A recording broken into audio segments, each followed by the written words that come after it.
আরব্য রজনী সিরিজের দ্বিতীয় পর্বে আপনাদের সকলকে স্বাগতম জানাচ্ছি।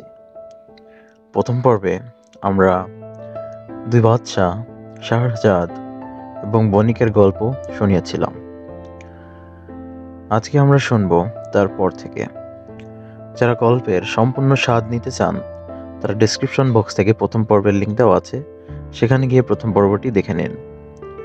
প্রথম পর্বে আমরা শাহজাদ বণিকের গল্প শেষে শাহজাদ এবং শাহরিয়ারকে আলিঙ্গনাবদ্ধ হয়ে ঘুমিয়ে পড়তে দেখেছিলাম। আজকে তারপর থেকে শুনুন। সকালের সময় সমাগত। শাহরিয়ার শয্যা ছেড়ে উঠে পড়ল। নিজেকে তৈরি করে নিয়ে চলে গেল দরবারে। সারাদিন নানা কাজের ব্যস্ততায় কাটে। রাত্রে আবার ফিরে আসে খাসমহলে, শাহজাদের শয্যা কক্ষে। দুনিয়াজাদ আবদার ধরে, এবার তোমার কাহিনী শুরু করো দিদি। শাহজাদ বলে, এখনই শুরু করছি বোন। তারপর শুনুন জাহাপনা। সেই তৃতীয় শেখ তার গল্প শেষ করতে আফ্রিদি খুব খুশি হয়ে বলল, তোমার গল্প শুনে খুব ভালো লাগলো শেখ। সওদাগরের সব অপরাধ মাফ করে দিলাম আমি। নতুন জীবন ফিরে পাওয়ার আনন্দে সওদাগর তখন কেঁদে ফেলেছে। তিন শেখকে বুকে জড়িয়ে ধরে গভীর কৃতজ্ঞতা জানালো সে। পরে সবাই যে যার দেশের পথে রওনা পা বাড়ালো। কিন্তু এই কাহিনী শাহজাদ বলতে থাকে সেই ধীবর আর আফ্রিদি দৈত্যের কাহিনীর কাছে কিছু না। শাহরিয়ার কৌতূহলী হয়ে প্রশ্ন করে, শোনাও দেখি কেমন সে কাহিনী।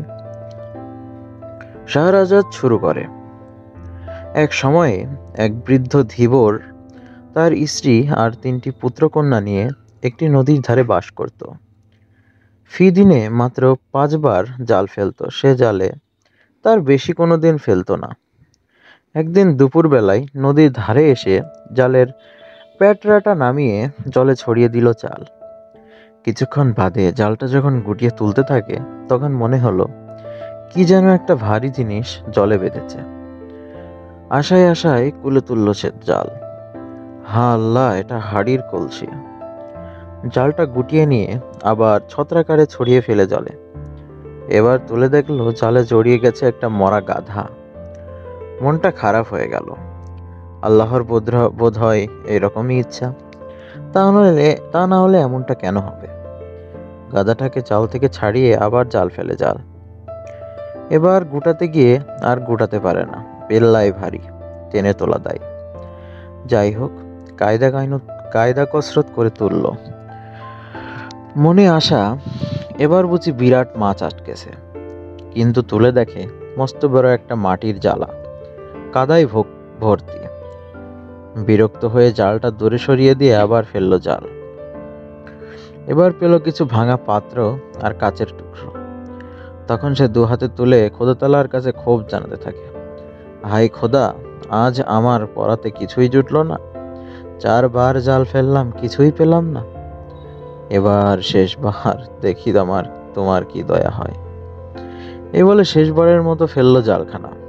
গোটাতে গিয়ে মনে হলো কোনো পাথরের চাই এ আটকে গেছে। অনেক কসরত করে শেষ পর্যন্ত তুলে আনলো পরে। ধীবর দেখলো একটা তামার জ্বালা। জ্বালাটার মুখ সিলমোহর করা। মোহরে ছাপটা পড়ে দেখলো দাউদের পুত্র শাহেনশাহ সুলেমানের নাম অঙ্কিত করা আছে। ধীবরের মনে আশার সঞ্চার হলো। যাক, এমন একটা জিনিস পাওয়া গেল যা বিক্রি করে কিছু পয়সাও তো হয়তো পাওয়া যাবে। অন্তত 10টা দিনার তো পাওয়া যাবেই।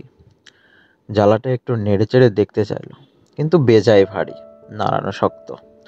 ধীবর ভাবে, আগে দেখতে হবে জ্বালাটার মধ্যে কি আছে। অনেক গল্প কাহিনীতে শুনেছে সেকালের বাদশারা ঘড়া ঘড়া সোনার মোহর মাটির তলায় পুঁতে রাখত। সেরকম যদি কিছু হয় আর ভাবতে পারে না সে। তাহলে কি হবে, একেবারে রাতারাতি বড় লোক। তা যাই হোক, জ্বালাটার মুখ খোলার আগে একটা ছুরি আর সিলমোহর জোগাড় করলো এবং সিলমোহরটা খুলে ফেললো। ঢাকনাটা তুলতেই একটা ধোঁয়ার কুণ্ডলি উঠতে লাগলো ভিতর থেকে। আকাশের দিকে উঠে যেতে থাকে। ক্রমশ ধোঁয়ায় আচ্ছন্ন হয়ে গেল চারিদিক। তারপর দেখলো সেই বিশাল ধোঁয়ার কুণ্ডলিটা একটা বিকটাকার আফ্রিদি দৈত্যের রূপ ধারণ করেছে। তার পা দুটো যেন জাহাজের মাস্তুল, আর হাতে দুটো বিশ্রী রকমের লম্বা গাইতির মতো। মাথাটা আকাশ ছোঁয়া একটা প্রকাণ্ড গোলক, আকর্ণ বিস্তৃত গুহা সদৃশ মুখের হা, আর শ্বেত পাথরের নুড়ির মতো তার দাঁতগুলো, বাঁশের চোঙার মতো নাকের ফুটো, চোখ দুটো জ্বলন্ত 5 ব্যাটারির টর্চ, মাথা ভর্তি উলু খাগড়ার জঙ্গল। এই ভয়াবহ দৃশ্য দেখে ধীবরের দাঁত কপাটি লেগে গেল। সারা দেহ অবশ, অসাড় হয়ে আসতে লাগলো। চোখ খুলে দেখার সাহস হলো না তার। ধীবরকে দেখেই চিৎকার করে ওঠে আফ্রিদি, আল্লাহ ছাড়া আর কোনো কিছু মানি না আমি, সুলেমান আল্লাহর পয়গম্বর। এবার সে প্রার্থনার ভঙ্গিতে বলতে লাগলো, তুমি আল্লাহর পয়গম্বর, দুনিয়ার মালিক, মেহেরবান সুলেমান, তুমি আমাকে হত্যা করো না, এই আমার ভিক্ষা। আর কখনো তোমার অবাধ্য হব না আমি, কখনো বিদ্রোহ করব না। এবার ধীবর বলল, আফ্রিদি সম্রাট, বাদশাহ সুলেমানের ভয়ে তুমি কাঁদছো কেন? সুলেমান তো সেই কবে 1800 বছর আগে মারা গেছে। তারপর দুনিয়ায় কত কাণ্ড ঘটে গেছে তা জানো? কিন্তু ব্যাপার কি? কি কারণে বাদশাহ সুলেমান তোমাকে ওই জলার মধ্যে পুরো বন্দি করে রেখেছিল? কি তোমার গোস্তাখি? এই কথা শুনে আফ্রিদি ধরে প্রাণ এলো। এবার সে আশ্বস্ত হয়ে বলল, শোনো জেলের পু, আল্লাহ ছাড়া কিছুতে বিশ্বাস নাই আমার। তোমার জন্য আমি একটা সুখবর এনেছি তার কাছ থেকে। ধীবর বলল, কি সুখবর? তোমার মৃত্যু। আফ্রিদি হুঙ্কার দিয়ে উঠল। এবং সে মৃত্যু বিশ্রী রকমের বিভৎস। ধীবর এর বুক শুকিয়ে যায়, বলে, খবরটা জানাবার জন্য অশেষ ধন্যবাদ।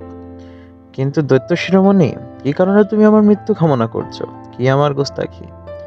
বহুকালের বন্দিদশা থেকে আমি তোমাকে মুক্ত করলাম আজ, এই কি আমার অপরাধ? কিন্তু সে কথায় কর্ণপাত না করে আফ্রিদি বলল, এখন বলো, কি ধরনের মৃত্যু তুমি চাও? কিন্তু আমার দোষ কি? কি আমার অপরাধ? তখন দৈত্যটা বলল, তাহলে আগাগোড়া সব কাহিনী শোনো আমার, তাহলেই তোমার প্রশ্নের জবাব পেয়ে যাবে। ধীবর বলল, সংক্ষেপে বলো শুনি। আফ্রিদি বলতে থাকে, তুমি বোধহয় জানো আমি শখর আল জিনি, দাউদের পুত্র শাহেনশাহ সুলেমানের এক বিদ্রোহী নফর। এক সময় সুলেমান তার দুর্ধর্ষ উজির আশফ ইবনে বারাখাকে পাঠিয়েছিল আমার শায়েস্তা করার জন্য। আমার অসীম ক্ষমতা সত্ত্বেও আমি কাবু করে ফেলেছিল সে। বিশ্বাস করো, তখন আমার নিজেকে এত ক্ষুদ্র, এত হেয় মনে হয়েছিল যা বলার নয়। সুলেমান আমাকে খুব ভালোভাবে বলেছিল, তোমার সব বেয়াদবি মাফ করে দেব আমি, তুমি আমার অনুগত বান্দা হয়ে থাকো। আমি কিন্তু তার কথা শুনলাম না, বললাম না, তা হয় না। তখন একটা তামার জ্বালা এনে এর মধ্যে আমাকে পুরে শীষের পাত দিয়ে জ্বালার মুখটা এঁটে দিল। বাদশাহ সুলেমানের মোহ রেখে দিয়ে জ্বালাটা ফেলে দিয়ে গেল এই দরিয়ায়। জলের তলায় তামার জ্বালায় বন্দি আমি, মুক্তি প্রতীক্ষায় দিন গুনি। আর মনে মনে প্রতিজ্ঞা করি, 100 বছরের মধ্যে যদি কেউ মুক্ত করে আমাকে, তবে সারা জীবনের মতো আমি তাকে দুধে ভাতে রাখবো, ধন দৌলতে ভরে দেব তার ঘর। কিন্তু আমার দুর্ভাগ্য, কেউ এলো না আমাকে মুক্ত করতে। আমার বন্দি দশার প্রথম 100 বছর পার হয়ে গেল। আমি আবার প্রতিজ্ঞা করলাম, এই চলতি 100 বছরের মধ্যে যদি কেউ আমাকে মুক্ত করে, তাকে দেব আমি সারা দুনিয়ার হিরে জহরত, মুক্তিমোনা, মণিমুক্তা যত আছে। কিন্তু কেউ এলো না। এইভাবে 400 বছর কেটে গেল। কেউ আমাকে এই মুক্ত আলো হাওয়ার জগতে ফিরিয়ে আনলো না। আমি পড়ে রইলাম দরিয়ার তলায় বন্দী হয়ে। আবার আমি হলফ করলাম, এবার আমাকে যে মুক্তি দেবে, তাকে আমি দেব 3টি বর, সে যা কামনা করবে তাই পাবে। তবুও কেউ এলো না। তখন আমি ক্ষিপ্ত হয়ে উঠলাম, সেই দুর্ভেদ্য চালার মধ্যে লাফাতে ঝাপাতে লাগলাম। রাগে ক্ষোভে স্বর্গাঙ্গ কাঁপতে থাকে আমার। এবার আমি শপথ নিলাম, যে বেটা মুক্ত করবে আমাকে, তাকে নির্ঘাত হত্যা করব। তোমার দুর্ভাগ্য, তুমিই এলে, তুমি আলোর মুখ দেখালে আমাকে। ঠিক, কিন্তু আমি যে প্রতিজ্ঞাবদ্ধ ধীবর, কোনো উপায় নাই। আর প্রতিজ্ঞা পালন আমাকে করতেই হবে। মৃত্যু তোমার অবধারিত, মরতে তোমাকে হবেই। এখন ঠিক করো, কি ধরনের মৃত্যু তুমি চাও। দৈত্যের কাহিনী শুনে ধীবরের বুক দ্রুদ্রু করে। এই আমার নসিবে লেখা ছিল। আমি তো জীবনে সজ্ঞানে কখনো কোনো পাপ করিনি। উপায়ান্তর না দেখে করজোরে প্রাণ ভিক্ষা করতে লাগলো ধীবর। তুমি আফ্রিদি সম্রাট, তোমার মহিমা অপার। তুমি আমাকে মাফ করে দাও, খোদা তোমার ভালো করবেন। আফ্রিদি কিন্তু সে কথায় কান দিল না। বলল, আমার সময় নষ্ট করো না, এখন ঠিক করো কিরকম মৃত্যু তোমার কাম্য। ধীবর বলল, আমি কোনো দোষ করিনি। আমাকে যদি হত্যা করো, আল্লাহ তোমাকে রেহাই দেবেন না। তোমার সে শক্তিমান কাউকে পাঠাবেন তিনি, তার হাতে তোমার মৃত্যু হবে। কিন্তু আফ্রিদি সেই এক কথা। আমি প্রতিজ্ঞা করেছি যে আমাকে মুক্তি দেবে, আমি তাকে হত্যা করব। তুমি সেই লোক, তোমাকে আমি ছাড়তে পারি না। ধীবর তখন মরিয়া হয়ে চিৎকার করে ওঠে, এইভাবেই কি উপকারীর প্রতিদান দাও তোমরা? প্রবাদ শুনেছি, দুধ দিয়ে কালসাপ পোষা না ঘরে, একদিন তারই বিষে উপকারী মরে। থাক থাক, ঢের হয়েছে। দৈত্যটা চড়া গলায় হুঙ্কার ছাড়ে, মেলায় বকেছ, এবার থামো। নাও, চটপট তৈরি হয়ে নাও, আমি তোমার জান নেব। ধীবর দেখলো সব চেষ্টা বিফল হয়ে গেল, আর কোনো গতি নাই। কিন্তু আল্লাহ আফ্রিদিকে অসীম শক্তি আর মানুষকে কিছু বুদ্ধি দিয়ে পাঠিয়েছে। দেহের বলের চেয়ে বুদ্ধির বল অনেক বড়। সেই রকম একটা বুদ্ধির প্যাঁচ ফেলতে না পারলে শয়তানটার হাত থেকে রেহাই পাওয়া যাবে না। হঠাৎ একটি ফোন দিয়ে এলো ধীবরের মাথায়। বলল, তুমি তো আমাকে হত্যা করবেই, কোনো সন্দেহ নাই, কিন্তু কি অপরাধে? আফ্রিদি এবার ক্রুদ্ধ, বারবার এক কথা বলতে আমার ভালো লাগে না। তোমাকে তো অনেকবার বললাম, আমি হলফ করেছি যে আমাকে মুক্ত করবে তাকে আমি হত্যা করব। আমি ওই তামার জ্বালায় বন্দি ছিলাম, আজ তুমি জ্বালার মুখ খুলে দিয়ে আমাকে মুক্ত করেছ। ধীবর বলল, জ্বালা আমি পানি থেকে তুলেছি ঠিক, এবং তার মোহর ভেঙে ঢাকনাও খুলেছি, তাও ঠিক। কিন্তু একটা কথা বলি দৈত্যমশাই, তোমার ওই বিশাল বপুটা ওই জ্বালার মধ্যে আটে, কেউ বিশ্বাস করবে আজগুবি কথা? তোমার একখানা ঠ্যাংয়ের অর্ধেক ঢুকবে না ওর ভেতর। তা আবার বলছো গোটা শরীরটা নিয়ে দিব্যি কাটিয়ে দিয়েছে এতকাল। এমন আশার গল্প তো আর আরব্য রজনীতে কাহিনীতেও শুনিনি কখনো। ধীবরের কথা শুনে দৈত্য তো রেগে কায়, দাঁত মুখ খিচিয়ে দুহাত দিয়ে ধীবরের গলাটা চিপে ধরতে যায়, বলে, মুখ সামলে কথা বলো বলছি, একেবারে শেষ করে দেব। আমি মিথ্যে কথা বলেছি? আমি মিথ্যাবাদী? আমি ছিলাম নয় তামার জ্বালাটায়? এত বড় কথা! এই দেখো কেমন করে এর মধ্যে আমার দেহটা ঢোকে, একবার চোখ মেলে দেখো। এই বলে আর কালক্ষেপ না করে জ্বালাটার মধ্যে আস্তে আস্তে নিজের দেহটা গুটিয়ে নিয়ে ঢোকাতে লাগলো।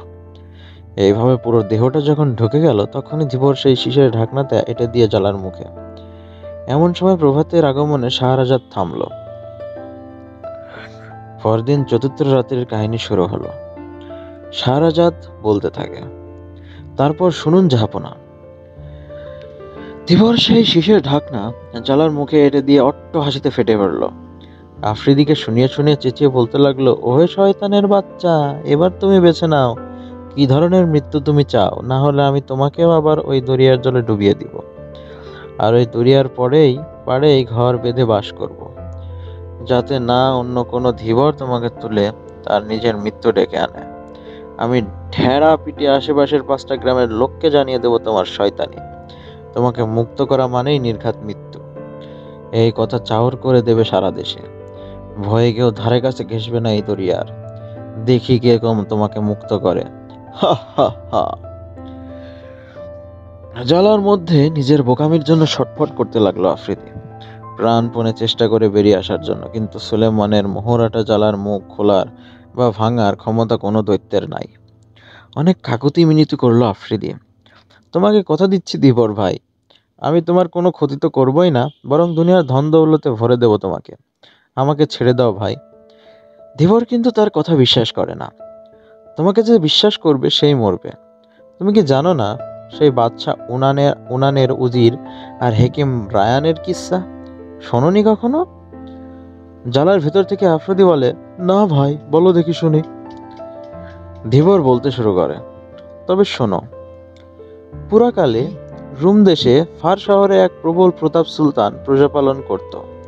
হাজার হাজার সৈন্য সামন্ত, লোক লস্কর তার দাসী, আর অঢেল ধন দৌলত ছিল তার। কিন্তু মনে কোনো শান্তি ছিল না। সারা দেহে দুরারোগ্য কুষ্ঠব্যাধি। কত না ডাক্তার কবরেজ দেখিয়েছে, কিন্তু কেউ সারাতে পারেনি। কত শত জড়িবড়ি খেয়েছে, কত রকমের মলম মালিশ লাগিয়েছে, কিন্তু কিছুতেই কিছু হয়নি। একদিন এক বৃদ্ধ হেকিম এলো বাচ্চার কাছে। শুধু বয়সে না, জ্ঞানে গুণেও সে বৃদ্ধ। তার নাম রায়ান। নানা ভাষায়, নানা বিদ্যায় তার তুল্য পণ্ডিত সে তল্লাটে কেউ ছিল কিনা সন্দেহ। গ্রিক, পার্সি, ল্যাটিন, আরবি, নানা ভাষার কিতাব পড়তে পারত সে। নানা দেশের নানা বিদ্যা রপ্ত করেছিল। গাছগাছরার গুণাগুণ বেশ ভালোভাবে শিখেছিল। সুলতান ইউয়ানের দরবারে এসে সালাম জানালো রায়ান। আমি আপনার ব্যাধির খবর পেয়ে এসেছি। শুনেছি আপনার ব্যাধি নাকি দুরারোগ্য, কোনো ওষুধেই নাকি তা সারানো যায় না। কিন্তু আমি আপনাকে সারিয়ে তুলব। শুধু এই জন্যই এই শহরে আমি এসেছি। আপনি সারা দেশের সুলতান, আমি এক নগণ্য হেকিম। আমাকে আপনি জানেন না, চেনেন না। আমার দেওয়া দেওয়াই আপনি খাবেন কেন? আমি দেবও না। না খাওয়ার বা লাগাবার কোনো ওষুধ দেব না আপনাকে। তবে সুলতান কৌতূহলী হয়, কি করে সারাবে শুনি? যাই হোক, যদি সারাতে পারো আমার এই দুরারোগ্য ব্যাধি, তাহলে যা চাও অঢেল ধন দৌলত পাবে। শুধু তুমি না, তোমার ছেলে মেয়ে নাতি নাতনি বংশানুক্রমে মাসোহারা পাবে আমার কাছ থেকে। তোমাকে আমার সভার প্রধান পরিষদ করে রাখবো। তুমি হবে আমার আপনজন বন্ধু। এই বলে বাদশাহ ইউয়ান সূক্ষ্ম কারুকার্য করা মূল্যবান একখানা শাল উপহার দিল রায়ানকে। তোমার যেমন ইচ্ছে সেইভাবে আমার চিকিৎসা করতে পারো, কোনো আপত্তি নাই। আমার শুধু একটা মাত্র আশা, তুমি আমার রোগ সারিয়ে দেবে। রায়ান ভরসা দিল, আপনি নিশ্চিত থাকুন হুজুর, আমি আপনাকে সম্পূর্ণ সুস্থ করিয়ে তুলব। অনেকদিন বাদে সুলতানের মুখে হাসি দেখা গেল। তাহলে আর দেরি করে কি লাভ? কাল থেকেই শুরু করো বন্ধু। রায়ান মাথা নুয়ে সম্মতি জানালো, তাই হবে জাহাপনা। প্রাসাদ থেকে বেরিয়ে নিজের বাসায় ফিরে এলো রায়ান। ভাড়া করা একটা বাসা। শহরে এসেই এই ঘরটা ভাড়া করেছে। তার যত সব গাছ গাছরা, জড়িবটি আর মোটা মোটা বইপত্রের ঘরটা ভরে গেছে।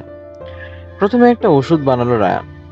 তারপর একটা ফাঁপা বাঁশের লাঠির মধ্যে পুরলো সেই গাছড়ার তৈরি খানিকটা ওষুধ। লাঠিটার মাথায় হাতল লাগিয়ে দিল। এবার তৈরি করলো একটা পোলো বল, ভেতরে পুরে দিল খানিকটা ওষুধ। পরদিন সকালে সেই ছড়িয়ার বল নিয়ে প্রাসাদে এলো রায়ান। ভূমি আনত হয়ে সুলতানকে কুর্নিশ করলো। তারপর বলল, আজ থেকে আপনাকে ঘোড়ায় চেপে পেলো খেলতে হবে। এই নিন আপনার ছড়ি আর বল। ঘোড়ায় চেপে ছড়িটা মুঠো করে ধরে পোলো খেলতে থাকবেন। যতক্ষণ না সারা শরীরে দরদর করে ঘাম ঝরে ততক্ষণ খেলবেন। তারপর প্রাসাদে গিয়ে বেশ ভালো করে গোসল করবেন। আর কিছু করতে হবে না আপনাকে। এই আপনার চিকিৎসা, এতেই আপনি সেরে উঠবেন। রায়ানের কথা মতো বাদশাহ ইউয়ান তার আমির অমাত্য ওমরাহ উজির নাজির সমভিব্যবহারে ময়দানের দিকে রওনা হলো। সঙ্গে ধনন্তরী রায়ান। ময়দানে পৌঁছে কি করে ছড়িটা ধরতে হবে নিজের হাতে ধরে শিখিয়ে দিল রায়ান। ঘোড়ার পিঠে চেপে শক্ত মুঠিতে ছড়িটা ধরে পোলো খেলতে লাগলো সুলতান। একসময় ঘেমে নিয়ে গেল সারা শরীর। রায়ান থামিয়ে দিল, আজ এখানেই থামান। এবার প্রাসাদে ফিরে গিয়ে হামামে ঢুকে পড়ুন। সেদিন রাত্রে সুলতানের মুশুক নিদ্রা হলো। সকালে উঠে মনে হলো দেহের জড়তা যেন অনেকটা কেটে গেছে। খুশি খুশি মেজাজ, ফুর্তি ফুর্তি ভাব। রায়ান আসতেই সাদরে ডেকে কাছে বসালো। বলল, খানে অনেকটা আরাম বোধ করছি। সেদিনও তাকে এক মূল্যবান পোশাক উপহার দিল সুলতান। তারপর সদল বলে রওনা হয়ে গেল ময়দানের দিকে। এভাবে আরো কয়েকটা দিন কাটলো। বাচ্চা দেখলো তার দেহ থেকে কুষ্ঠের ক্ষতগুলো আস্তে আস্তে মিলিয়ে যাচ্ছে। দারুণ আনন্দ হলো মনে। রায়ান প্রতিদিনই দরবারে আসে, বাচ্চার সঙ্গে দেখা করে। খুশি হয়ে রোজই মূল্যবান উপহার সামগ্রী দেয় বাচ্চা। একদিন লক্ষ্য করলো বাচ্চা তার শরীরে আর কোনো কুষ্ঠব্যাধি নেই। রায়ানকে ডেকে অনেক ধন দৌলত, মূল্যবান পোশাক আশাক অনেক কিছু দান করে দিল। তার মনে আজ আনন্দের সীমা নাই। তার এই দান ধ্যান উজিরও সহ্য হলো না। হিংসায় কাতর সে। সুলতানের বিশ্বস্ত অমাত্য প্রয়োজন না হলে নিজের জানকেও কবুল করতে পারে সুলতানের জন্য, সে কথা জানেনও তিনি। অথচ তার উপর কোনো নজর নাই বাদশার। কোথাকার কে এক গুপ্তচর, তাকে নিয়ে এত মাতামাতি। পরদিন সকালে খোঁজমেজাজে দরবারে এসে বসলো বাদশাহ। তার দুই পাশে আমি অমাত্য উজির, সবাই মস্তকে দণ্ডায়মান। একটু পরে রায়ান এলো। বাদশাহ শশব ব্যস্ত হয়ে উঠে এলো সিংহাসন ছেড়ে, বুকে জড়িয়ে ধরে নিয়ে গিয়ে বসলো তার পাশের আসনে। সে আসনে সমমর্যাদার কোনো সুলতান ছাড়া বসতে পায় না। বাদশার এবং বিধ আচরণের ক্রুদ্ধ হলো অনেকেই, চাপা গুঞ্জন উঠল দরবারে, কিন্তু মুখ ফুটে বলতে সাহস নেই কারো। সেই হিংসাকাতর উজির ফুঁসতে লাগলো, ভেতরটা জ্বলে পুড়ে খাক হয়ে যেতে থাকলো। সব মানুষই কাউকে না কাউকে হিংসা করে, কেউ প্রকাশ্যে কেউ মনে মনে। যারা দৃঢ়চেতা তারা প্রকাশ্যে করে, আর যারা হীনমন্য তারা করে মনে মনে। সেই উজির বাদশার সামনে এগিয়ে এসে কুর্নিশ করলে বলল, যাব না, শতায়ু কামনা করি, বাদশাহ চিরজীবী হন প্রার্থনা করি। এ অধমের একটা ছোট্ট আর্জি আছে আপনার দরবারে। কথাটা বলবো বলবো করেও বলতে পারি না, কিন্তু আমি আপনার একান্ত অনুগত বিশ্বস্ত নকর, না বলাও গুনাহ। উজিরের এই ভনিতায় বিরক্ত হয়ে বাদশা কিছুটা স্পষ্টভাবে বলল, সোজাসুজি খুলে বলো কি বলতে চাও। আমার গুস্তাবি মাফ করবেন জাহপনা, যে লোক দানের যোগ্য নয় তাকে দান মনে মনে মানে অপাত্রে দান। যে গ্রহিতা শ্রদ্ধা না করে দান গ্রহণ করে সে পরম শত্রু। হেয়ালি রাখো। বাদশা গর্জে ওঠে, কে সেই লোক, নাম বলো। উজির তখন আঙ্গুল দিয়ে দেখিয়ে বলে, এই হেকিম রায়ান। তার যা প্রাপ্য নয় তাই তাকে আপনি দিচ্ছেন, আর সে অকৃতজ্ঞভাবে আত্মসাৎ করছে। ও আপনার পরম শত্রু। এভাবে দিতে থাকলে আপনার আস্ত খাজাঞ্চি খানাই ও গিলে ফেলবে। থামো। ধমক দিয়ে থামিয়ে দেয় উজিরকে। কার সম্বন্ধে কিভাবে কথা বলতে হয় তাও ভুলে গেছো দেখছি। তামাম দুনিয়ায় যদি একজনও পরম প্রিয় আপনজন থাকে আমার, তা সেই রায়ান। সে আমাকে নতুন জীবন দিয়েছে, আমার দুরারোগ্য কুষ্ঠব্যাধি সারিয়েছে। তার বদলে কতটুকু দিয়েছি তাকে? আমার সালতানিয়াতটাই যদি তাকে দিয়ে দিই, তাও এমন কিছু বেশি দেওয়া হয় না। তার পাওনা শোধ করা যায় না, তার ঋণ পরিশোধ হয় না। না না, এসব কথা তোমার মুখে সাজে না উজির। তুমি হিংসায় জ্বলছো, তোমার দিল সাফ করো। বাদশাহ সিনবাদকে নিয়ে ঠিক এই ধরনের একটা কাহিনী শুনেছিলাম কোনো এক পরিষদের কাছে। এই সময় সুলতানের অনুমতি নিয়ে দরবার ছেড়ে চলে গেল রায়ান। শাহরাজাদ দেখলো প্রভাত সমাগত। এবার সে থামলো। দুনিয়াজাত খুশিতে গদগদ হয়ে বলে, বাহ মিষ্টি দি, কি সুন্দর তোমার গল্প দিদি। শাহরাজাদ বলে, এর চেয়েও ভালো কাহিনী শোনাতে পারি বোন, যদি বেঁচে থাকি। শাহরিয়ার ভাবে বাকি গল্পগুলো শোনার জন্য আরো কিছুদিন ওকে বাঁচিয়ে রাখতেই হবে। পরদিন পঞ্চম রজনীতে শাহেনশাহ শাহরিয়ারের অনুমতি নিয়ে আবার গল্প শুরু করে। শাহরাজাদ, শুনুন শাহজাদা, সেই বাদশাহ ইউনান তার উজিরকে ভৎসনা করতে লাগলো। তোমার দিল সাফ করো উজির, তুমি হিংসায় জ্বলছো।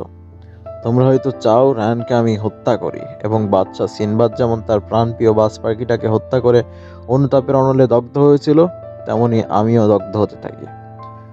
উজির জানতে চাইলো, সিনবাদের সেই কাহিনী আমি শুনিনি জাহাপনা, যদি মেহেরবানি করে শোনান বুঝতে পারি। ইউনান বলতে শুরু করে,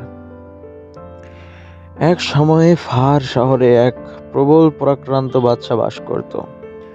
তার নাম শাহেনশাহ সিনবাদ। খেলাধুলা, শিকার এবং অশ্বারোহণে ভারী ওস্তাদ ছিল সে।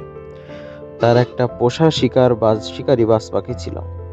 দিবারাত্রি তার সঙ্গে সঙ্গে থাকতো ওই পাখিটা, কোনো সময়ই সঙ্গ ছাড়া করতো না। এমনকি রাতের বেলাতেও যদি শিকারে বেরোতো, পাখিটাকে হাতের মুঠোয় বসিয়ে সঙ্গে নিয়ে যেত। জিগরির দোস্তের মতো ভালোবাসতো তাকে, অর্থাৎ প্রাণের বন্ধু। তার গলায় শিকলি দিয়ে বাঁধা থাকতো একটা সোনার পেয়ালা, জলটল খাওয়ার জন্য। একদিন সিনবাদের কাছে এসে তার বাজ পাখির প্রধান পরিচারক জানালো, আজকের এই দিনটা শিকারের পক্ষে বহুত আচ্ছা, যাবেন নাকি শাহজাদা? সিনবাদ বলল, ঠিক আছে, তোমরা সব গুছিয়ে নাও, যাব। লোক লস্কর আর তার প্রাণপ্রিয় বাজ পাখিটাকে নিয়ে রওনা দিল সিনবাদ শিকারীর সন্ধানে। বেশ কিছু দূরে পাহাড়ের উপত্যকায় উপস্থিত হলো এক সময়। শিকারের জাল পাতা হলো চারদিক বেষ্টন করে। দেখা গেল একটা রাম ছাগল ধরা পেয়েছে জালে। সিনবাদ সবাইকে হুঁশিয়ার করে দিল, সাবধান, ছাগলটা যেন না পালায়। যে ওকে পালাতে দেবে তাকে আমি জবাই করব। জালটাকে গুটিয়ে জন্তুটাকে কাছে আনা হলো। রাম ছাগলটা সিনবাদের সামনে এসে পিছনের পা দুটোই ভর দিয়ে খাড়া হয়ে সামনের পা দুটো করজোড়ের ভঙ্গি করে দাঁড়িয়ে পড়ল। সিনবাদের মনে হলো ছাগলটা বুঝি সালাম জানাতে তাই। মজা লাগলো। প্রচন্ড শব্দ করে হেসে উঠলো, হাততালি দিয়ে উঠলো। বুঝিবা একটু অন্যমনস্ক হয়ে পড়েছিল। হঠাৎ তড়াক করে এক লাফ দিয়ে সিনবাদের কাঁধের পাশে দিয়ে শো করে বেরিয়ে গেল। বেশ কয়েক হাত দূরে গিয়ে পড়েই চৌদৌড়, একেবারে হাওয়া। ব্যাপারটা পলকের মধ্যে ঘটে গেল। এমনটা যে ঘটতে পারে কেউ ভাবতেই পারেনি। প্রথমটা হকচকিয়ে গেলেও দারুণ ক্ষিপ্রতায় ঘোড়ার পিঠে উঠে ঊর্ধ্বশ্বাসে তাড়া করে চলল ছাগলটাকে। শুধু তার চিৎকার শোনা গেল, আমার হাত থেকে পালিয়ে কেউ কখনো নিস্তার পায়নি। তুমি পাবে, যেমন করে পারি তোমাকে ধরবই। তীর বেগে ছুটে চলল তার ঘোড়া। শেষে নাগালে পেল রাম ছাগলটাকে। ছাগলটাও ছুটছে, ঘোড়া তার পিছনে পিছনে, উভয়েরই ক্ষিপ্র গতি। ছাগলটাকে ধরি করেও ধরা যায় না। এমন সময় বাজ পাখিটা উড়ে গিয়ে ছাগলটার সামনে গিয়ে গোত্তা মেরে ধাবালো ঠোঁট দিয়ে ঢুকে দিলে ওর চোখের মধ্যে। যন্ত্রণায় ছটপট করে ছিটকে পড়লে গেল ছাগলটা। গড়াতে আটকে গেল একটা ঝোপের সঙ্গে। আমার দস্তানা পার হাতের এক মুষ্টাঘাতও করলো সিন্ধবাদ। 7 হাত দূরে ছিটকে পড়ল রাম ছাগলটা, আর সঙ্গে সঙ্গে সব শেষ। ছাল চামড়া ছাড়িয়ে ছাগলটাকে জিনের নিচে ঝুলিয়ে রওনা হলো। সিনবাদ আর তার ঘোড়া উভয় তখন দারুণ পিপাসার্ত। চেষ্টায় গলা শুকিয়ে কাঠ, প্রাণ যায় এমন অবস্থা। খর রৌদ্র তাপে ধরিত্রী দগ্ধ হচ্ছে তখন। যেদিকে তাকাও ধীরে ধীরে উত্তপ্ত বালুকা রশ্মি, কোথাও জলের সন্ধান নাই। এভাবে যেতে যেতে পথের একটা বাঘ ঘুরতেই সিনবাদ দেখলো অদূরে একটা বিশাল বৃক্ষ, আর তার নিচে একটা পুকুর। কিন্তু পুকুরের জল যেন কেমন থকথকে পুরু, গোলা ময়দার মতো।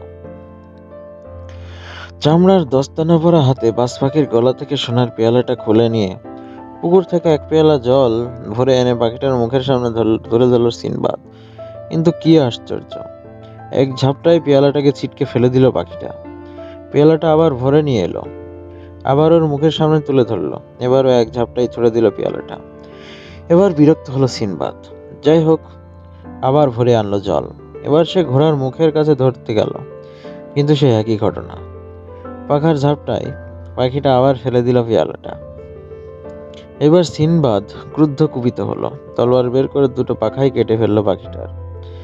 নিজেই বলতে লাগলো, ওটার মাথা খারাপ হয়ে গেছে, নিজেও খাবে না, খেতেও দেবে না কাউকে। পাখিটার দেহ থেকে রক্ত ঝরছে, কিন্তু সেদিকে ভ্রুক্ষেপ নাই তার। মাথা উঁচু করে ইশারায় দেখিয়ে দিল সেই বিশাল বৃক্ষটা। সিনবাদ এবার ভালো করে লক্ষ্য করে গাছটার ডালে জড়ানো অসংখ্য ময়াল সাপ। তাদের মুখ থেকে বিষ মেশানো লালা ঝরে পড়ছে পুকুরের জলে। এই দৃশ্য থেকে ব্যথায় মথিত হতে লাগলো সিনবাদের হৃদয়। অনুতাপে দগ্ধ হতে থাকলো সমস্ত সত্তা। প্রাসাদে ফিরে এসে ছাল ছাড়ানো ছাগলটা বাবুর্চিকে দিকে ছুড়ে দিয়ে বলল, পাকাও। সিনবাদের হাতের মুঠির ওপর বসে বাজ পাখিটা তখনও ধুঁকছিল।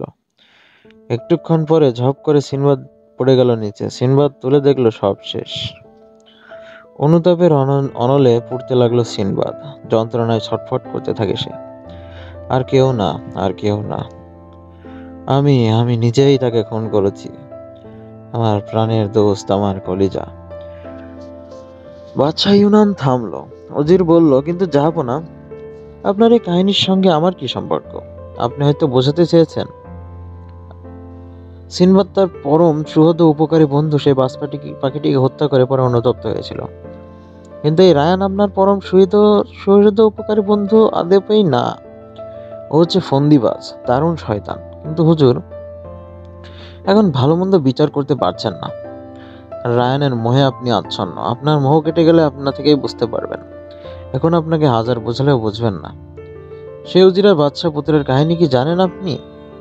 উজির যেমন তার বাদশাহ পুত্রের অনিষ্ট করতে গিয়ে আমি নিজেই ধ্বংস হয়েছিল, তেমনি আপনিও একদিন নিজের সর্বনাশ নিজেই ডেকে আনবেন। এটা বলে উজির বলতে শুরু করলো, এক বাদশার এক পুত্র ছিল। ঘোড়ায় চড়া আর শিকারে তার ভীষণ ঝোঁক। বাদশাহ তার এক উজিরকে দেখাশোনার ভার দিয়েছিল। সারা দিন রাত বাদশাহ প্রাত্রের সহচর হয়ে থাকাই তার একমাত্র কাজ। কিন্তু এই কাজ সম্মানজনক বলে মনে করতে পারল না উজির। এ হলো গরু চড়ানো রাখালের কাজ, আর সেই কিনা সুলতানের উজির। ফিকির খুঁজতে লাগলো কি করে ও থেকে অব্যাহতি পাবে সে। আবার গিয়ে বসবার দরবারে। একদিন বাদশাপুত্র উজির সমভিবেহারে শিকারে সন্ধানে বেরিয়ে পড়ল। টক বগিয়ে চলে চলেছে দুজনের ঘোড়া। শাহজাদা আগে আগে আর উজির পিছনে। যেতে যেতে দেখলো কিছু দূরে তাদের সামনে রাস্তার উপর বসে আছে এক আজব জানোয়ার। এর আগে কখনো দেখেনি শাহজাদা। উজির চিৎকার দিয়ে উঠল, শিগগির ধরুন শাহজাদা, শিগগির ধরুন, দেখুন যেন পালাতে না পারে। তৎক্ষণাৎ আরো জোরে ঘোড়া ছুটিয়ে তাড়া করলো শাহজাদা, কিন্তু জানোয়ারটাকে ধরতে পারল না। মরুপ্রান্তরে কোথায় অদৃশ্য হয়ে গেল। শাহজাদা ততক্ষণে পথ হারিয়ে ফেলেছে। কোন পথে ফেরা যাবে কিছুই ঠাউর করতে পারছে না।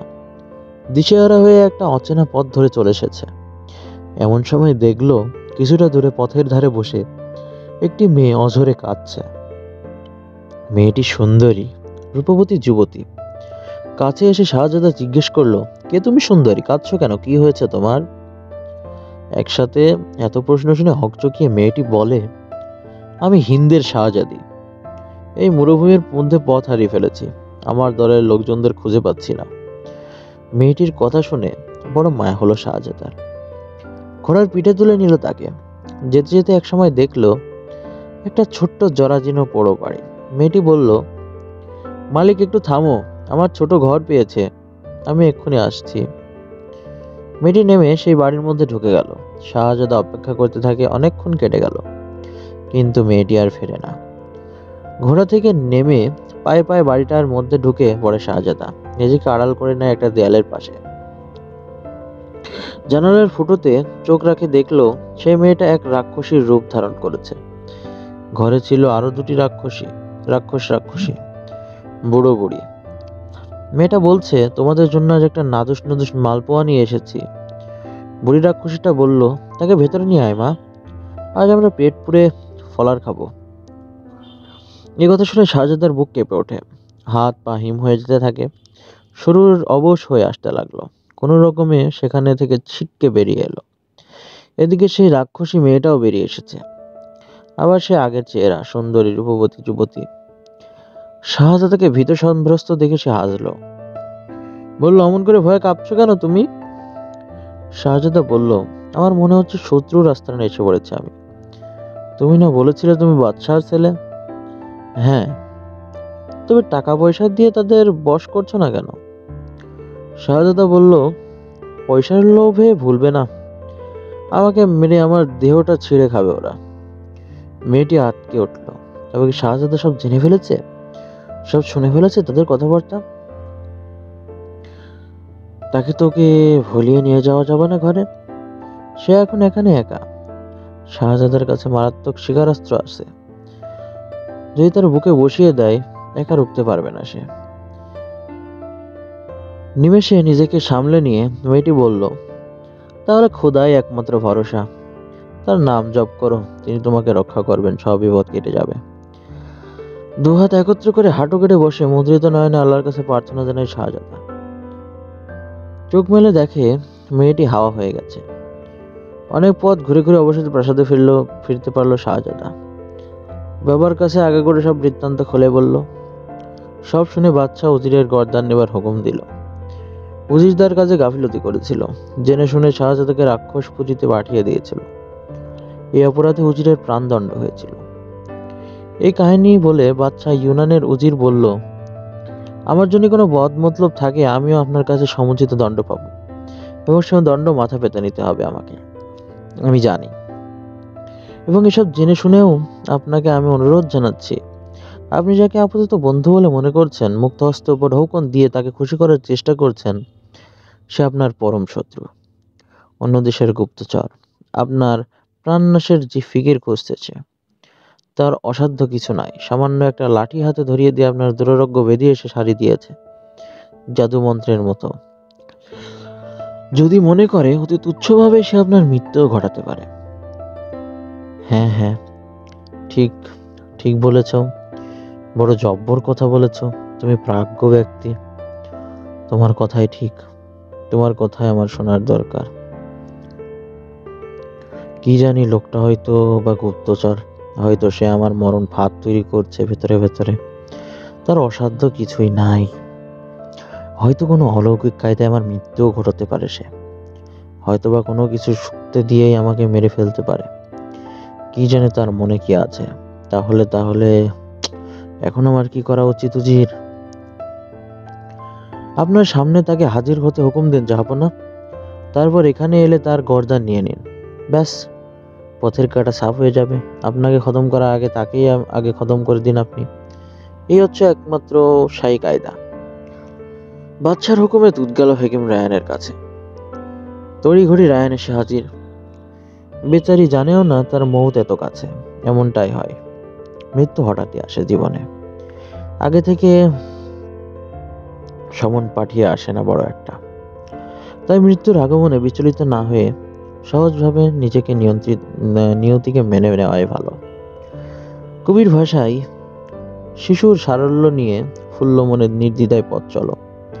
এই চন্দ্র সূর্য গ্রহ তারা স্থল জল অন্তরিক্ষ দিনরাত্রি নিরন্তর নিয়ন্ত্রিত যার ইশারায় জন্মের প্রদোষকালে লিখেছেন তিনি তোমার ভাগ্যের বিধান। কপালে যা লেখা আছে খণ্ডাতে পারো না তুমি। তাই নির্দ্বিধায় শিশুর সারল্য নিয়ে পথ চলো। আমার বিমুগ্ধ প্রাণোদাস মাতাল হয় তার নাম গানে, নিজেকে উজাড় করে নৈবেদ্য সাজায়। বিনিময়ে একমাত্র কণামাত্র করুণার প্রত্যাশায় অভিভূত থাকি, শুধু ওইটুকু দয়া করো প্রভু। তোমার দয়ার দান বহিবার বল যে পাই, তোমাকে বন্দনা করি মুখে নাই, ভাষা সুলিলিত কণ্ঠে নাই। সেই গান গাই। দ্বিধাদ্বন্দ্ব সব ছেড়ে খোলা মনে পথ চলো, তিনিই নিতান্ত নির্ভর। মুছে ফেলো সব দুঃখ ভয়, তিনিই তোমার ধাতা, ভাগ্যের অমোঘ লিপি লিখেছেন তিনি। যা ঘটে ঘটুক মেনে নাও, ফুল্ল মনে নির্দ্বিধায় মাথা পেতে নাও। বাদশা ইউনান রায়ানকে জিজ্ঞাসা করে, তুমি কি জানো রায়ান, কেন তোমাকে ডেকে পাঠিয়েছি?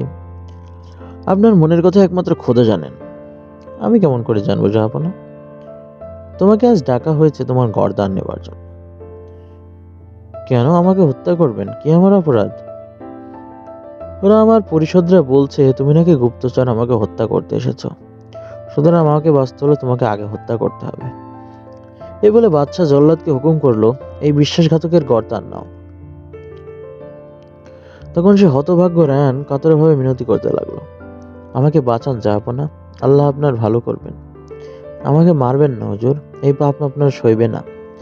আমি আপনার দুরারোগ্য ব্যাধি সারিয়ে নতুন জীবন এনে দিয়েছি, আর আপনি কি না হত্যা করবেন আমায়? বাদশা ইউনান বলল, আমি তোমার উপর থেকে বিশ্বাস হারিয়েছি। এখন যতক্ষণ না তোমাকে হত্যা করছি আমার শান্তি নাই।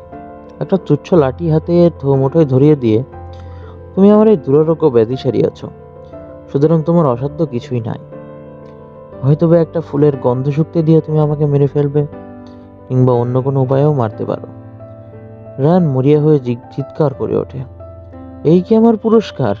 এভাবেই কি আপনার জীবনদাতাকে পুরস্কার দেবেন বলে ঠিক করে রেখেছিলেন? কিন্তু বাদশা তার সিদ্ধান্তে অনড়। মৃত্যুই তোমার একমাত্র পথ, অন্য কোনো পথ খোলা নাই রায়ান। রায়ান বুঝলো বাদশা তাকে মারতেই বদ্ধপরিকর। হাউমাউ করে কাঁদতে থাকে, নিজের কৃতকর্মের জন্য অনুতাপ করতে থাকে। গায়ে পড়ে সেধে এসে অন্যের উপকার করতে এসে কিনা এমন দুর্মতি হলো তার। এরপর জল্লাদ এসে তার চোখ বেঁধে দিল, খাপ থেকে তলোয়ার বের করলো।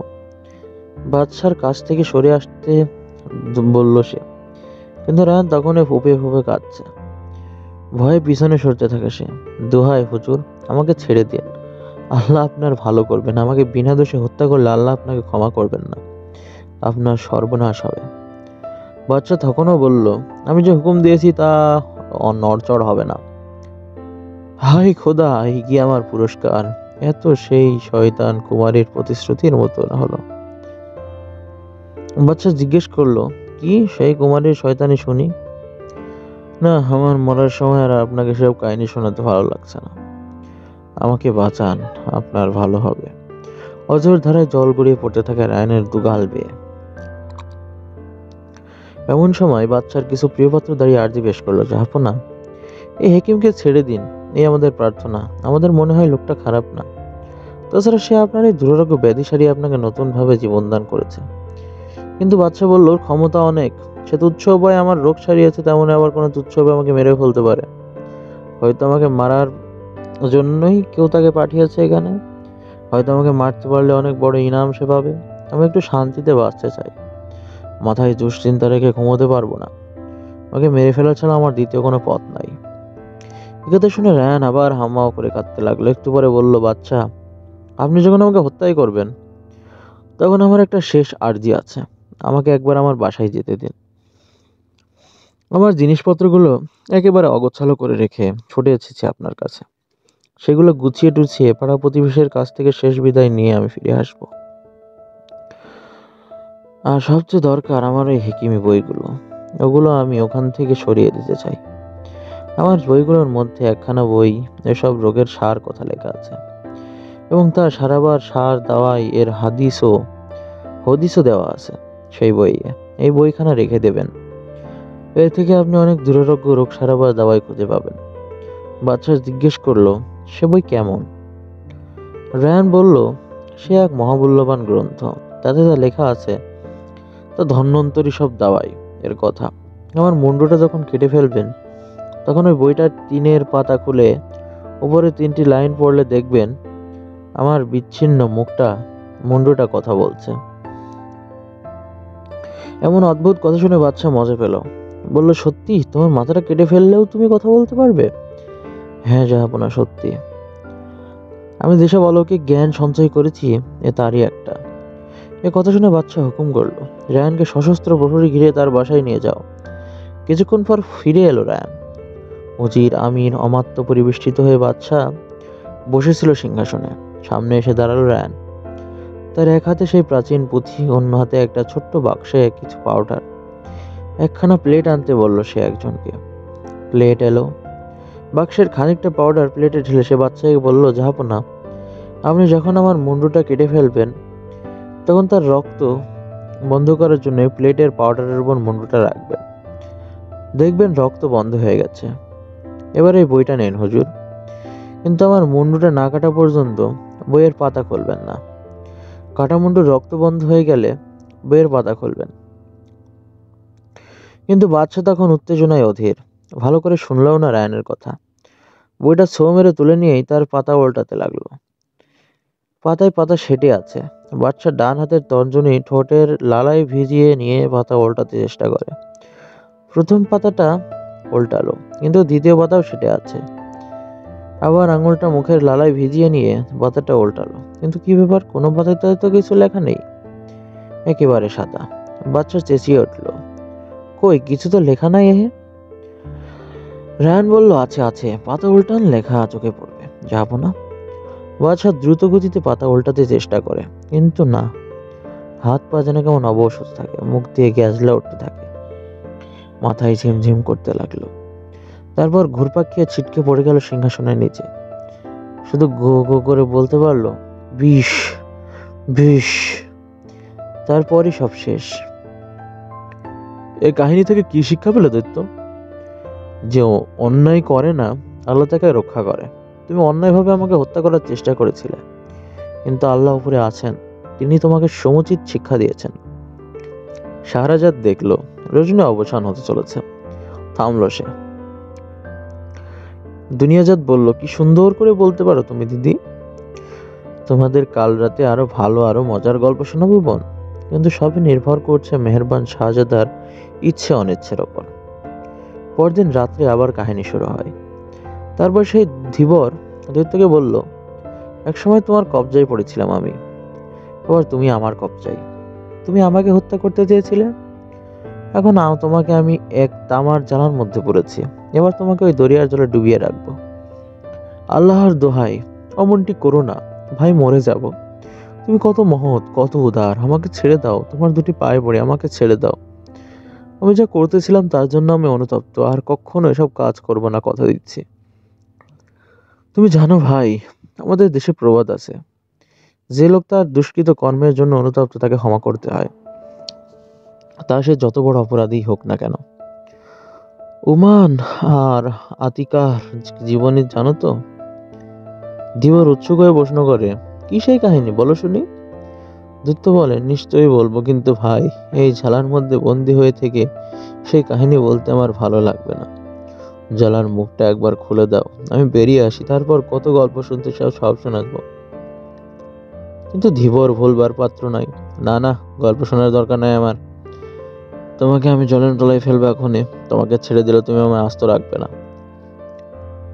দৈত্য এবার মরিয়া হয়ে চিৎকার করে ওঠে, আমাকে ছেড়ে দাও, তোমাকে আমি গল্প শোনাবো, ধন দৌলতে তোমার ঘর ভরে দেবো। আমাকে খালাস করে দাও, আল্লাহর নামে হলফ করছি, তোমাকে আমি মারবো না, বরং বাদশা বানিয়ে দেব। কি জানি কি মনে হলো ধীবরের, সত্যি সত্যি বিশ্বাস করে ফেললো দৈত্যের কথা। জ্বালার মুখটা খুলে দিল, ধোঁয়ার কুণ্ডলি উঠতে লাগলো আকাশের দিকে। তারপর ধীরে ধীরে এক বিশালাকার বিকট দৈত্যের আকার ধারণ করলো সেই ধোঁয়ার কুণ্ডলী। প্রচন্ড এক লাথি মেরে পিতলের জ্বালাটা ছড়ে দিল দরিয়ার মাঝখানে। এই না দেখে ভয়ে ধীবরের বুক শুকিয়ে কাঠ। না জানি দৈত্যটা কি করে। বলল, এটা কি করলে? এ তোমার অন্যায়। তুমি আল্লাহর নামে হলফ করেছো দানব। তুমি তোমার সেই দুটো শর্তই মানবে আমি আশা করি। সেই বাচ্চা ইওয়ানের কাহিনী মনে করো।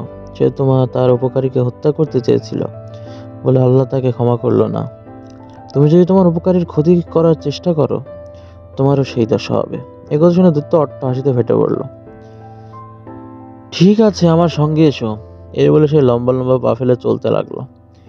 ধীবরের মনে শঙ্কা, না জানি বেটা কোথায় নিয়ে যেতে চায় আবার কি নতুন ফন্দি গজিয়েছে তার মাথায়। কিন্তু উপায় বাকি।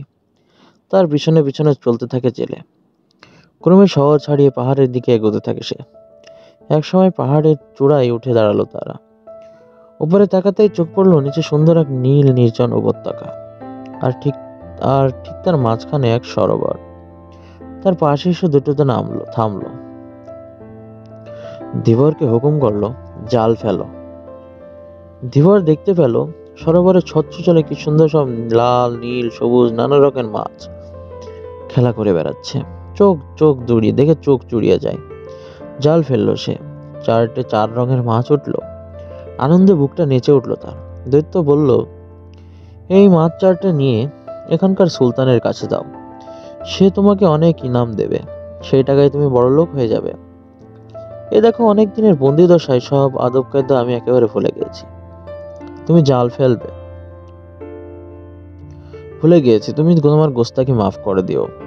আমি চলে যাচ্ছি। তুমি রোজ একবার করে এই সরোবরে জাল ফেলবে, আর সেই মাছ বিক্রি করে তোমার সংসার চলে যাবে। কিন্তু দিনে একবারের বেশি জাল ফেলো না। এ বলে দৈত্য এক লাফ দিয়ে শূন্যে উঠে ধীরে ধীরে আকাশের নীলিমে অদৃশ্য হয়ে গেল। বাড়ি ফিরে এসে একটা মাটির হাঁড়িতে করে মাছগুলো নিয়ে শহরের পথে পথে পা বাড়ালো ধীবর। হাঁড়ির জলের মধ্যে খল বল করে নিচে বেড়াতে লাগলো মাছগুলো। একসময় সুলতানের প্রাসাদে পৌঁছে গেল সে। সুলতানের সামনে এসে কুর্নিশ গড়ে মাছগুলো তার কাছে তুলে ধরলো। হরেক রকমের রঙের মাছগুলো দেখে সুলতান তো মহা খুশি। এমন আজব মাছ সে জীবনে কখনো দেখেনি। রোমের বাদশা দিন তিনেক আগে একটা মৃগ পত্রিকা উপহার পাঠিয়েছেন। তার হাতের রান্না এখনো আস্বাদ করেনি সুলতান। উজিরকে বলল, আজ এই মাছ তাকে দাও, সে পাকিয়ে আনুক। উজির তৎক্ষণাৎ মাছগুলো নিয়ে গিয়ে সেই নিগ্র পাচিকার হাতে তুলে দিয়ে বলল, এক্ষুনি আচ্ছা করে পাকাও, সুলতান খাবেন। খেয়ে যাতে তিনি বাহবা দেন এমন করে তৈরি করো। রান্নায় তোমার কতটা কেরামতি আজ প্রথম দিনে দেখবো আমি। আজকের এই খানা যদি সুলতানের ভালো লাগে, তাহলে তোমার পোয়া বাড়ো। উজির সুলতানের কাছে ফিরে এলো। সুলতান বলল, এই ছেলেকে 400 দিনার ইনাম দিয়ে দাও। দিনারগুলো কাপড়ে খুঁটে বেঁধে মহাখুশি হয়ে ঘরে ফিরে এলো ধীবর। বউকে বলল, দেখো, ছেলে মেয়েগুলোকে একটু ভালো মন্দ খাওয়াতে হবে, ওদের জন্য জামা কাপড় কিনে দিতে হবে। এদিকে সেই নিগ্র পাচিকা মাছগুলো কুটে ধুয়ে উনুনে চাপিয়ে দিল। এক পিস যখন ভাজা হয়ে এসেছে, তখন মাছগুলো উল্টিয়ে দিতে গেছে, এমন সময় আশ্চর্য কাণ্ড ঘটে গেল। রসুই ঘরের একটা দেয়াল দুটো ভাগ হয়ে খানিকটা ফাঁক হয়ে গেল। সেই ফাঁক দিয়ে ঢুকলো একটা পরমা সুন্দরী যুবতী। সুরমা টানা আয়ত চোখ, উন্নত উদ্ধৃত বুক, সুঠাম দেহ পল্লবী। সমুদ্র নীল রঙের একখানা রেশমি রুমাল মাথার উপর দিয়ে ঘড়িয়ে এনে চিবুকের নিচে বাঁধা। হাতের কবজিতে সোনার ব্রেসলেট আর আঙুলে নানা রঙের হীরা চুনি পান্না বসানো। গোটা কয়েক আংটি তার রূপের জৌলুসে চোখ ধাঁধা লেগে যায়। উনুনের কাছে এগিয়ে গেল সে। তার হাতে ছিল বাঁশের একখানা লাঠি, ভেতরটা ফাঁপা। কড়াইয়ের ওপর লাঠিটা ধরে অন্য প্রান্তে মুখ লাগিয়ে বলল, মাছ ভাই শুনছো? এই অদ্ভুত দৃশ্য দেখে পাচিকা তো ভয়ে অজ্ঞান। মেয়েটি বারবার মাছগুলোকে ওইভাবে ডাকতে লাগলো। একটু পরেই মাছগুলো কড়াইয়ের মধ্যে থেকে মাথা তুলল, বলল, হ্যাঁ হ্যাঁ বলো শুনি। মেয়েটি হঠাৎ কড়াইটা ধরে উনুনের মধ্যে উপুড় করে ঢেলে দিল মাছগুলোকে। তারপর যে পথে এসেছিল সে পথ দিয়ে বেরিয়ে অদৃশ্য হয়ে গেল। আর সঙ্গে সঙ্গে ফাঁক হয়ে যাওয়া দেওয়ালটা আবার যেমন ছিল তেমনই জোড়া লেগে গেল। পাচিকার হুঁশ ফিরে এলো যখন। মাছগুলো উনুনের আগুনে পুড়ে ছাই। কপাল চাপড়ে তারস্বরে কাঁদতে লাগলো সে। এ কি সর্বনাশ আমার হলো গো, আমার যে গর্দান যাবে। তার কান্নার আওয়াজ উজির ছুটে এসে দেখে সব মাটি হয়ে গেছে। বলল, ওই পোড়া মাছগুলো নিয়ে চলো সুলতানের কাছে, দেখো তোমার কি দশা হয়। একথা শুনে পাচিকা কান্নায় ভেঙে পড়ল। উজিরকে আত্মপান্ত যা ঘটেছে খুলে বলল। উজির শুনে অবিশ্বাসের হাসি আসলো। যত সব গাঁজাখুরি গল্প। আবার সে ধীবরকে বলে পাঠালো আরো 4টি ওই মাছ যেন সে দিয়ে যায়। উজিরের হুকুমে ওই সরোবর থেকে আরো 4টে মাছ ধরে তাকে দিয়ে এলো। এবার উজির পাচিকাকে বলল, আমার সামনে খানা পাকাও, আমি নিজের চোখে দেখতে চাই কি ঘটে। যথা হুকুম। এটা বলে পাচিকা মাছগুলো কেটে ধুয়ে আবার কড়াইতে করে ভাজতে থাকে। এক পিঠ যখন ভাজা হয়ে এসেছে ঠিক সেই সময় সেই একই ঘটনার পুনরাবৃত্তি ঘটে গেল। উজির তো থ হয়ে গেল। এমন সময় শাহরাজাদ দেখলো রাত্রি বিদায় নিচ্ছে। গল্প থামিয়ে চুপ করে বসে রইল সে। পরদিন 7ম রাত্রি। আবার সে বলতে শুরু করে। তারপর সেই মেয়েটা যখন মাছের কড়াইটা উনুনের ওপর উপুড় করে মাছগুলোকে আগুনে ফেলে দিল, তখন অবশ্য উজির বিশ্বাস করতে বাধ্য হলো। আর উপায়ান্তর না দেখে সুলতানের কাছে গিয়ে আগাগোড়া সব বৃত্তান্ত খুলে বলল সে। সুলতান হেসে উড়িয়ে দিল, যত সব আজগুবি কিস্সা। কে আছো? এখনই সেই জেলেকে ডাকো তো। ধীবরকে ডাকা হলো। তাকে হুকুম করলো সুলতান, আরো 4টে ওই মাছ নিয়ে এসো, আমি নিজের চোখে দেখতে চাই এসব ভুতুড়ে কাণ্ড। ধীবর তো মহানন্দে আবার সে সহবরে গিয়ে 4টে মাছ ধরে নিয়ে এলো এবং ইনাম হিসাবে 400 দিনার খুঁটি বেঁধে বাড়ি ফিরে গেল। সুলতানের হুকুমে তার চোখের সামনে সেই মাছ পাকানোর ব্যবস্থা করা হলো। নিজে রসুইখানায় গিয়ে বসলো। তার সামনে মাছগুলো কেটে ধুয়ে আবার কড়াইতে ভাজতে লাগলো পাচিকা। এক পিঠ ভাজা ভাজা হয়ে এসেছে, উল্টাতে যাবে এমন সময় আবার সেই কাণ্ড। এবার কিন্তু রূপবতী সেই যুবতী না, এবার দেয়ালের ফাঁক দিয়ে ঢুকলো এক আবলুস কালো নিগ্র। বিশাল একটা বুনো মোষের মতো চেহারা, তার হাতে সদ্য ভেঙে আনা একটা গাছের ডাল। বিশ্রী একটা আওয়াজ তুলে সে ডাকতে লাগলো, মাছ ভাই শুনছো? মাথা তুলে মাছগুলো বলে উঠলো, হ্যাঁ হ্যাঁ শুনছি, বলো ভাই। আবার সেই একই কাণ্ড। কড়াইটা উনুনের উপর উপুড় করে ধরে মাছগুলোকে আগুনের মধ্যে ফেলে দিল। নিমেষে পুড়ে ছাই। নিগ্রোটাও দেয়ালের ফাঁক দিয়ে অদৃশ্য হয়ে গেল। সুলতান ভাবতে লাগলো, এ তো কোনো বিচ্ছিন্ন ঘটনা মাত্র নয়, এর পেছনে অন্য কোনো গভীর রহস্য আছে। কি সে রহস্য? জানতেই হবে। কি করে জানা যায়? ডাকো সেই জেলেকে। কোথা থেকে আনে সে মাছ? সেখানে যেতে হবে। সেখান থেকেই পাওয়া যাবে এ রহস্যের হদিস। ধীবরকে ডেকে পাঠানো হলো। সে এসে বলল, শহরের কাছেই যে পাহাড়টা, তার উপরে একটা সরোবর আছে। সেই সরোবর থেকে ওই মাছ সে ধরে আনে। সুলতান তখন সৈন্য সামন্ত সমবিহারে সেই পাহাড়ের পথে রওনা হয়ে গেল। তার মনে একটা দারুণ সংশয়। সৈন্যদল পাহাড় ডিঙিয়ে উপরে গিয়ে পৌঁছালো। এক মনোরম ঘন সবুজ উপত্যকা। কোথাও কোনো জনপ্রাণী নাই। এমন সুন্দর জায়গা তারা আগে কখনো দেখেনি। সবাই দেখলো সরোবরের স্বচ্ছ জলে খেলা করছে অসংখ্য রঙিন মাছ। সুলতান তার লোকজনদের জিজ্ঞেস করলো, এর আগে তাকে কেউ এ জায়গায় এসেছে কিনা? তারা সবাই ঘাড় নেড়ে জানালো যে তারা কখনোই এখানে আসেনি। তখন আল্লাহর নামে হলফ করে সে বলল, যদি আল্লাহ বলে কোনো কেউ থাকেন, তবে তার দিব্যি করে বলছি, আসল ব্যাপার কি না জেনে আমি এখান থেকে নড়ছি না। তারপর তার লোকজনকে পাঠালো পাহাড়ের চারপাশ ঘুরে দেখে আসতে। সুলতান তার জ্ঞান বৃদ্ধ উজিরকে ডেকে বলল, শোনো উজির, আজ রাত্রে আমি একা এ পাহাড়ে এ সরোবরে ঘুরে দেখতে চাই। আমার তাঁবুর চারপাশে কড়া পাহারা বসাবে।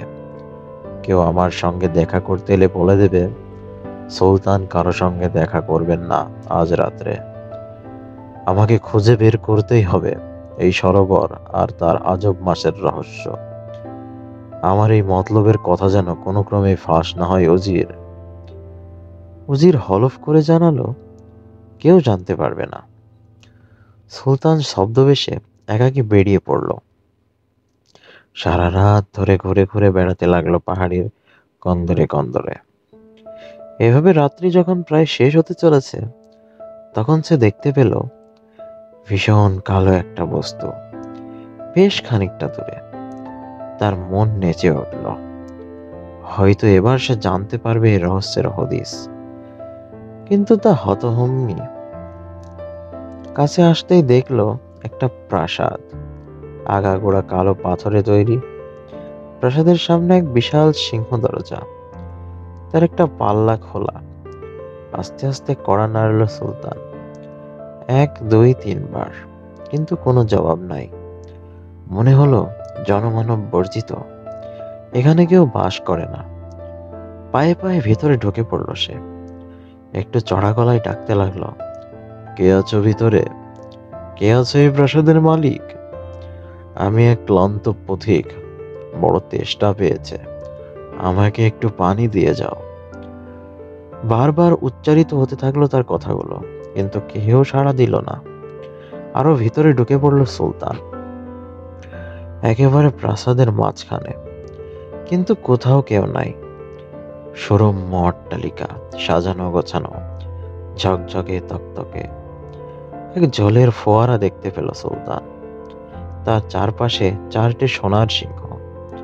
ফোয়ারার জলের ফিনকির সঙ্গে ছিটকে বেরিয়ে ছড়িয়ে পড়ছে হীরা, পান্না, স্বর্ণ, চুনি, আরো অনেক কিছু। আর সেগুলো জমে জমে চতুর্দিকে স্তূপাকার হচ্ছে।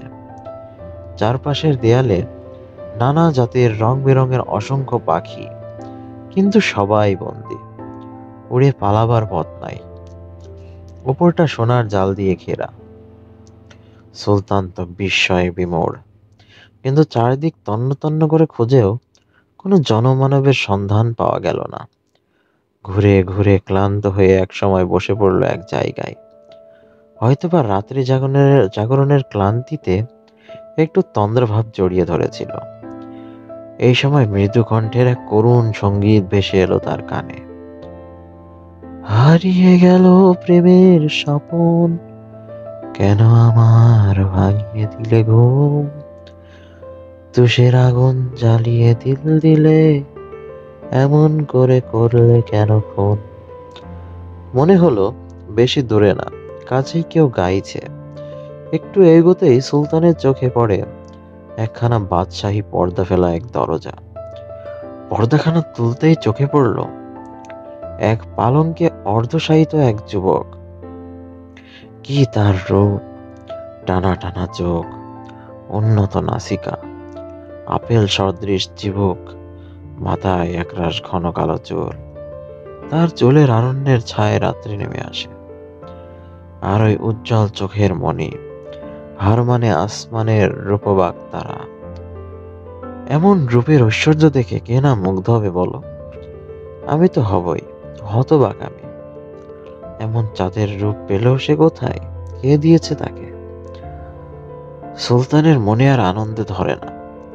ঘরের মধ্যে পা রেখে বলল, আমার কি সৌভাগ্য তোমার দেখা পেলাম।